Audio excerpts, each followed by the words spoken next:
आज आपण जितकं मोबाईलवरती डिपेंड आहोत ना, तितकंच डिपेंड आहोत बँकवरती. कारण छोटासा व्यवसाय जरी करायचा असेल, तर कोणी आपली गॅरंटी घेणार नाही. पण बँक इझिली आपल्याला लोन देते आणि त्याचबरोबर आपल्यासोबत सुद्धा असते. आता बँकेचा विषय निघालाच आहे, तर एक नाव जे आपल्या सगळ्यांना माहिती आहे, चिखली अर्बन. येस, जे प्रत्येक व्यवसायामध्ये आपल्या बरोबर असते आणि आजची ही जी जर्नी आहे ना, ती आपल्या सगळ्यांना खूप जास्त इन्स्पायर करणारी आहे. 94.3 माय एफएम वर मी आरजे रसिका तुमच्या बरोबर आणि आज आपल्या बरोबर आहेत चिखली अर्बन बँकेचे chairman Satish Gupta sir. Hello sir, नमस्कार. नमस्कार. कशा आहात तुम्ही? बढ़िया एकदम. तर रेडी आहात आज तुमची जर्नी सगळ्यांपर्यंत Yes. पोहोचवायला? बिलकुल रेडी. सर, सगळ्यात आधी तुमचं एक छोटंसं इंट्रोडक्शन सगळ्यांना आणि तुमच्या कारकिर्दीची सुरुवात कशी झाली? माझं नाव सतीश भगवानदास गुप्ता. तसं माझं शिक्षण जे आहे ते कृषीशी संबंधित आहे. BSc केल्यानंतर प्रायव्हेटली MSc पण केलं आणि शेती हा माझा प्रमुख व्यवसाय. सोबत थोडीफार ठेकेदारी, थोडाफार व्यापार, इन्शुरन्सचं पण काम मध्ये मध्ये मी केलं. असं सगळं माझं सुरुवात अशी आहे. माझे वडील एक सामाजिक कार्यकर्ते होते, शेतकरी होते, मोठ्या शेतकऱ्याचे चिरंजीव पण होते, सावकाराचे पण चिरंजीव होते. पण आयुष्यात त्यांनी सावकारी, व्यापार हे काही न करता शेती आणि समाजकार्य ह्या गोष्टी केल्या आणि तेच बालकडू मला सुरुवातीपासून मिळालं. ते साधारण 94च्या सुमाराला सार्वजनिक याच्यातून निवृत्त झाले आणि मग 95 मध्ये मी या बँकेचं संचालक झालो. तिथून माझी बँकर म्हणून, सहकारातला एक कार्यकर्ता म्हणून तिथून माझी ओळख सुरू झाली. तर चिखली अर्बन बँके स्थापनेचा जो हेतू होता तो नेमका काय होता? चिखली अर्बन बँकेच्या स्थापनेमागे हेतू जो होता तो हेतू हाच होता की या भागातल्या लोकांना पतव्यवस्था उपलब्ध असावी आणि चिखली अर्बन बँक ही चिखलीतली जरी बँक असली तरी विदर्भातली सहकार क्षेत्रातली ही पहिली अर्बन कोऑपरेटिव्ह बँक आहे. हे मला अभिमानाने सांगावंसं वाटतं. तत्कालीन याच्यात जे संघाचे कार्यकर्ते होते, माझे वडील स्वतः या वऱ्हाड प्रांताचे प्रांत प्रचारक होते. नंतर संघात विविध जबाबदाऱ्या घेऊन त्यांनी काम केलं. त्यांची एक मोठी टीम होती. त्याच्यात स्वर्गीय लड्डाजी असतील, स्वर्गीय भालाजी असतील, स्वर्गीय गुणवंतराव दलाल असतील, बुलढाण्याचे भास्करराव देशपांडे असतील, रामसिंग चुनावाले असतील, इथली तत्कालीन सावकार मंडळी पैकी BT महाजन असतील, बाबूसेठ चौधरी असतील, बैजनाथ अप्पा बोंद्रे असतील, अशी सगळी एक टीम तयार करून आणि त्यातून हा विषय साधारण 1960च्या सुमारास सुरू झाला. मला तो प्रवास पण आठवतो. बँक सुरू करताना 25,000 भागभांडवल हवं होतं आणि त्या 25,000 भागभांडवलासाठी माझ्या वडिलांनी आणि त्यांच्या टीमनी किती कष्ट केले हे मी माझ्या डोळ्यांनी पाहिलेले. मी पहिली दुसरीत असेल त्यावेळेस आणि माझं राहणं चिखलीला होतं, पण माझे वडील अंचरवाडीला शेतीवर राहायचे आणि ते दर आठवड्याला या बँकेच्या कामासाठी शेअर जमा करण्यासाठी आमच्याकडे काळी ऑस्टिन होती. आता ती अँटिक कार मध्ये मॉडेल, ती ऑस्टिन कार घेऊन ते यायचे आणि ते आले की मग मला सोबत घ्यायचे घरून. मग आम्ही पेठेत यायचो आणि पेठेत काकाजी असतील,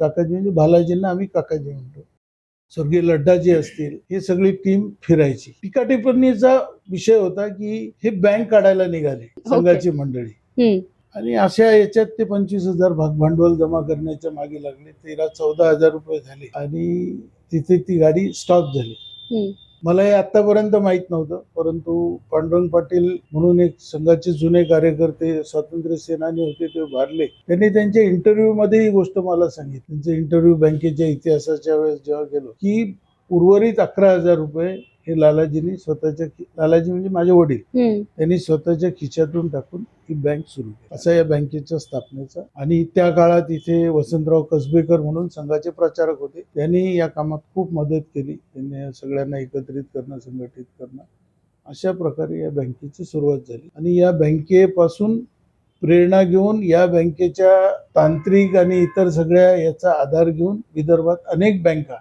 त्या काळात सुरू झाल्या. नक्कीच. त्याचं मूळ स्रोत जर काही असेल तर ते चिखली अर्बन कोऑपरेटिव्ह बँक. नक्कीच.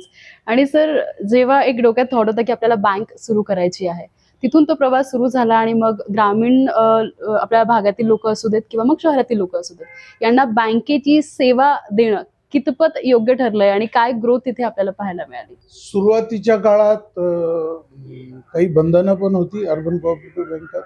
त्याच्यामुळे ही केवळ नागरी बँक, म्हणजे शहरी व्यापारी लोकांसाठी काम करणारी बँक या हेतूने हे सगळं चालायचं. परंतु नंतर 95-96 नंतर 2000 मध्ये जेव्हा मी चार्ज घेतला तेव्हा प्रामुख्याने आम्ही फोकस केलं ते ग्रामीण भागावर फोकस केलं.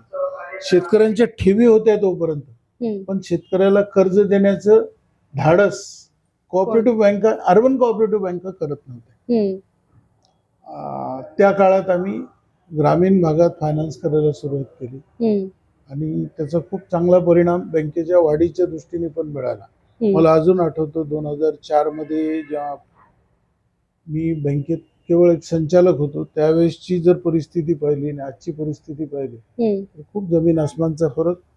तो ह्या म्हणजे जी कक्षा रुंदावली आपण, मोजक्या लोकांसाठी फायनान्स करणं आणि समाजाच्या सगळ्या स्तरात ज्याला ज्याला गरज आहे त्याला त्या गरजेचं काय म्हणता येईल त्याला आपण, की त्याच्या अपेक्षांची पूर्ती करणं हा विषय घेऊन काम केलं. मग त्यातून शेतकरी असतील, त्याच्यानंतर लहान लहान कामगार असतील, त्याच्यानंतर ती मजल आमची जी आहे ती अगदी महिलांचे बचत गट निर्माण करून त्यांना फायनान्स करेपर्यंत आम्ही या सगळ्या याच्यातून सगळा टप्पा गाठला.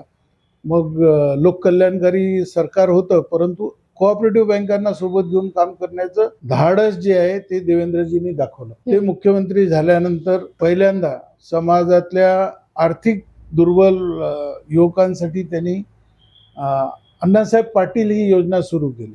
नरेंद्र पाटील त्याचे अध्यक्ष झाले. लातूरचे पाटील म्हणून ते राज्यमंत्री होते. चिखली अर्बन बँक मला सांगताना अतिशय अभिमान वाटतो की ही पहिली अर्बन कोऑपरेटिव्ह बँक होती की ज्यांनी महाराष्ट्र शासनासोबत या संबंधीचा करार केला. अर्थात आम्ही आमच्या अटी शर्ती कायम ठेवून करार केला. त्यांचं जे म्हणणं होतं की गव्हर्नमेंट गॅरंटीवर द्या, ते आम्ही मान्य नाही केलं. आम्ही त्यांना सांगितलं की आम्ही ज्या पद्धतीने फायनान्स करतो त्या पद्धतीने करू. त्यांनी ते मान्य केलं आणि तो एग्रीमेंट. नक्कीच. आणि हा सगळा प्रवास करता असताना सर काहीतरी अडचणी अशा येतात आणि त्यातून आपण सगळ्या टीम मधून बाहेर पडतो. सो काही अशा ठराविक अडचणी तुम्हाला आठवतात ज्या सगळ्यांनी मिळून तुम्ही पार केलेल्या आहेत? नक्की नक्की नक्की. अडचणीशिवाय जीवनच नाही. हो. आणि कुठलाही व्यवसाय म्हटलं तर अनंत अडचणी येतात. पहिली अडचण जी आली ती 2004 मध्ये बँकेचे NPA मोठ्या प्रमाणात वाढले. लहान लहान व्यापारी तेही अडचणीत होते आणि त्या काळात बँकेचे NPA साधारण 45% पर्यंत झाले. बँक RBIच्या दृष्टीने डिग्रेडला गेली. लिक्विडेट होईल का बँक इथपर्यंत सगळी परिस्थिती होती. परंतु सगळ्या संचालक मंडळाचं निवडणूक झाली. त्या निवडणुकीत मी असेल, ॲडव्होकेट विजय कोठारी असतील, म्हणजे नवीन पिढी ही नंतरची, त्याच्यानंतर तत्कालीन CEO अना वैद्य असतील, यांनी सगळ्यांनी पुढाकार घेऊन नवीन संचालक मंडळ स्थापन केलं आणि त्या परिस्थितीतून मला उपाध्यक्ष करण्यात आलं. मी पहिल्या मीटिंगमध्ये हे सांगितलं की मी या सगळ्या परिस्थितीत लोनमध्ये अजिबात लक्ष घालणार नाही, रिकव्हरीत फक्त लक्ष घालेन. आणि मला सांगताना आनंद वाटतो की D ग्रेडमध्ये असलेली बँक ही 2 वर्षाच्या काळात आम्ही सगळे NPAचे नॉर्म्स पार करून आणि A ग्रेडला येणारी बहुतेक विदर्भातली ही पहिली अर्बन कोऑपरेटिव्ह बँक असेल. हा एक टप्पा होता. त्याच्यानंतर मग बँकेने मागे नाही पाहिलं. बँक सातत्याने सगळ्या बाबतीत ग्रो करत होती.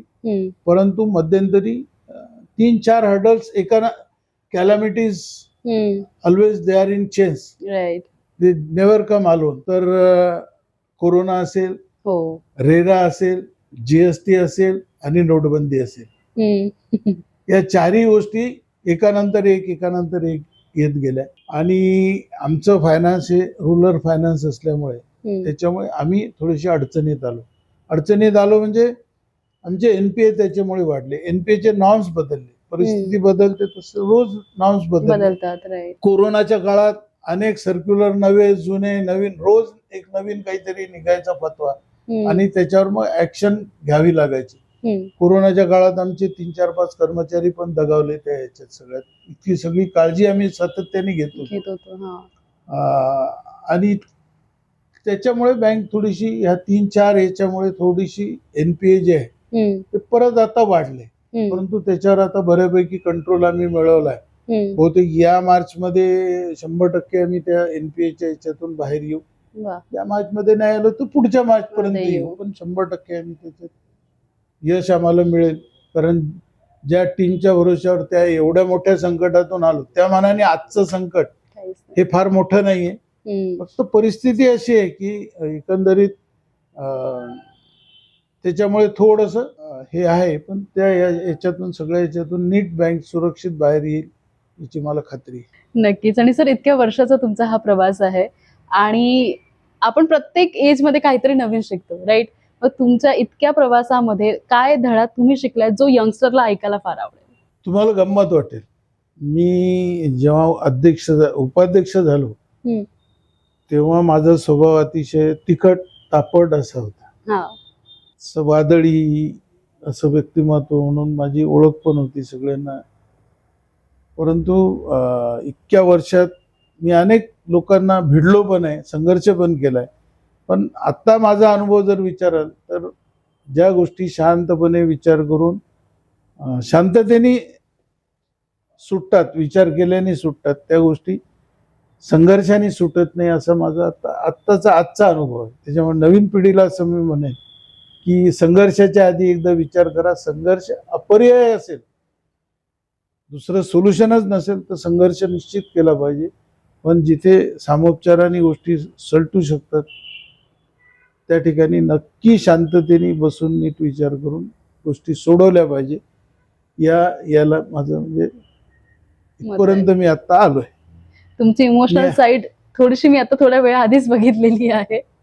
तर मला असं वाटतं पहिलेचे एक व्यक्ती जे टफ होते एकदम. नाही, बरोबर आहे. शेवटी शांती हेच खरं आहे.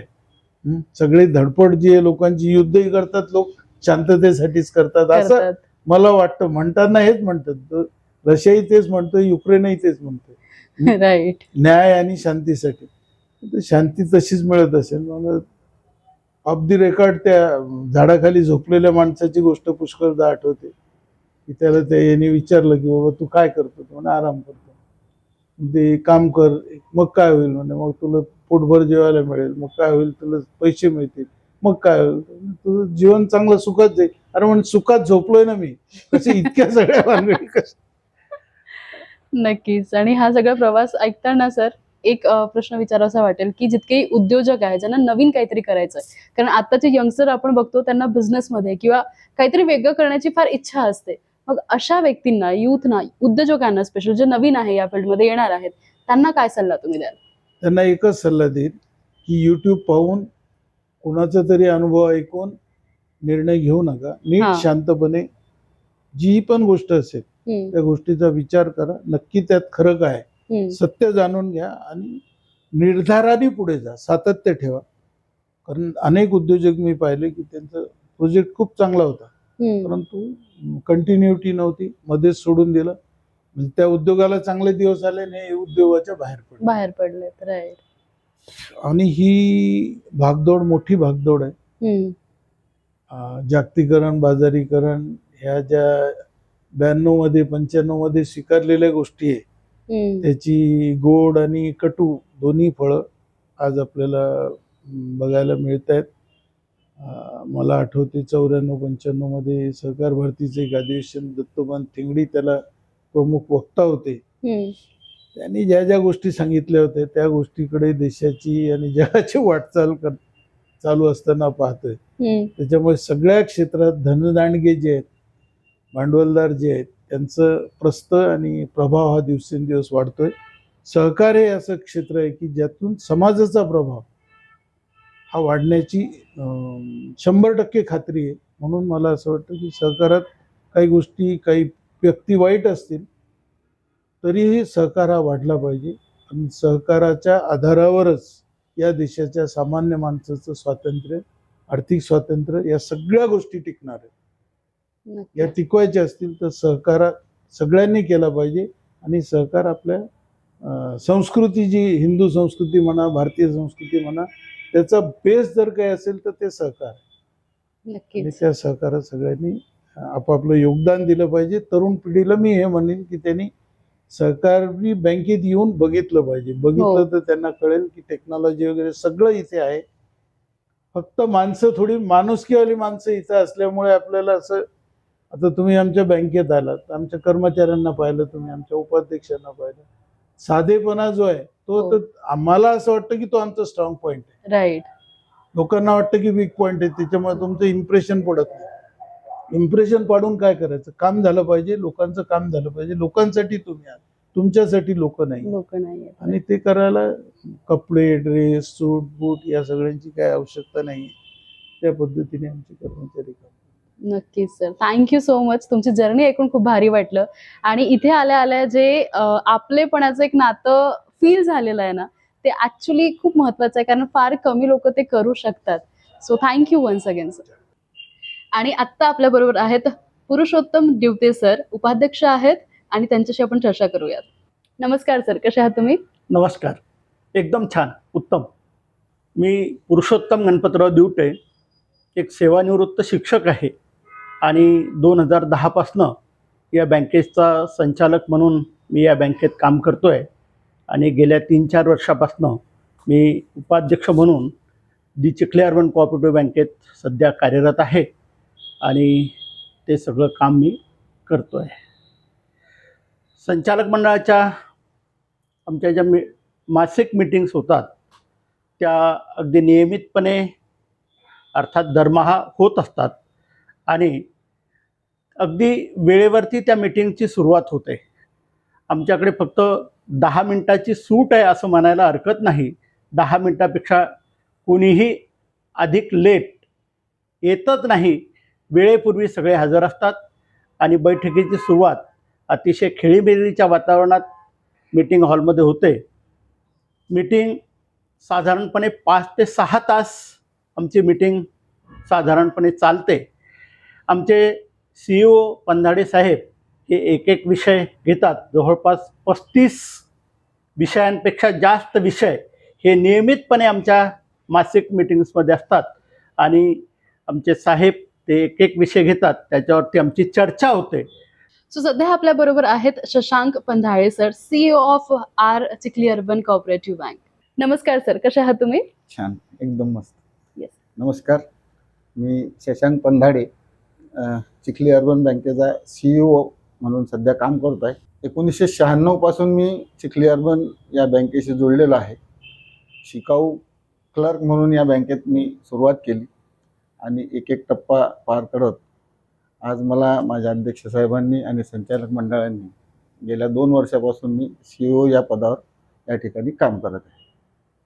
तर या बँकेचा मी जवळपास 96 पासून जुळलेलो असल्यामुळे त्या काळापासून तर आजपर्यंतची सगळी जी काय वाटचाल आहे त्यामध्ये जो माझा हिस्सा म्हणजे जो काय खारीचा वाटा आहे तो मी करत इथपर्यंत पोहोचलेला आहे. या सगळ्या बँकेचा प्रवास मी जो 96 पासून बघतोय त्यामध्ये म्हणजे कदाचित मी पाहिलेलं एक असं संचालक मंडळ आहे की जे कर्मचाऱ्यांना विश्वासात घेऊन किंवा कुठेही कर्मचारी आणि संचालक मंडळ याच्यात कॉन्ट्रोवर्सी नसलेलं एक बँक जी आहे ही बँक आहे. आणि या बँकेने चिखलीसारख्या छोट्याशा शहरापासून जी सुरुवात केलेली आहे ती आता एक 7 जिल्ह्यांमध्ये आमचं काम आहे आणि महानगरपालिका असतील त्या ठिकाणच्या मोठ्या शहरांमध्ये सुद्धा बँकेचं काम आहे. पण बेसिक जो बँकेचा उद्देश आहे तो छोट्या ग्रामीण भागातल्या ग्राहकांना मोठं करण्यात किंवा त्यांना हातभार करण्यात, त्यांना मदत करण्यावर जास्तीत जास्त आमचा सहभाग असतो. आणि बँकेचे कर्मचारी हे शक्यतोवर ग्रामीण भागातल्या लोकांना बँकिंग संदर्भात जे काय आवश्यक ती माहिती किंवा आवश्यकता जी आहे त्या गोष्टी पुरवण्याचं किंवा त्याचं ज्ञान देण्याचं काम आमचे कर्मचारी करतात. त्यामुळे छोट्या शहरातून एक मोठी झालेली बँक म्हणून चिखली अर्बन बँकेची ओळख आहे.